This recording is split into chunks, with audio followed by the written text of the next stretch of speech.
L'enquête s'est poursuivie ce mardi soir sur TF1 avec un nouvel épisode de Mask Singer. Après avoir déjà démasqué le bébé, le pain d'épices, le génie ou encore le koala, les 4 membres du jury Vita, Chantal Laizou, Jeff Panaclock et Kev Adams, ont tenté de percer le mystère du Cobra. Un personnage pas comme les autres puisque derrière son costume se cachait une star internationale. Pour faire durer le suspense, la production de l'émission avait révélé en amont un premier extrait de son passage en plateau qui ne faisait guère progresser l'enquête. Un cliché sur lequel figuraient 20 drapeaux avait ensuite été partagé.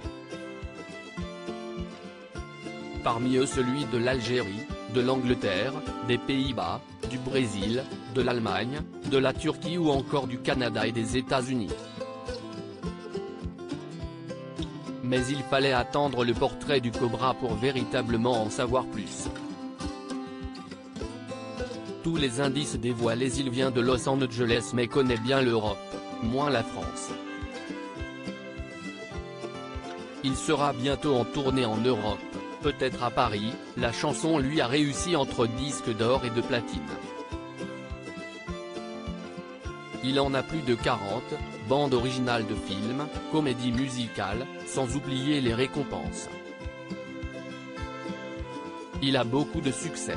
Il a chanté devant 1 million de personnes, en une seule fois il a vendu plus de CD que Michael Jackson. Il est associé à des événements historiques. Il a son étoile sur Hollywood Boulevard. Il a été en duo avec un chanteur français. Il détient un record mondial qui fait de lui une icône de la pop culture. Il connaît bien les producteurs, il est à la fois chanteur et acteur. Il a chanté My Way de Frank Sinatra.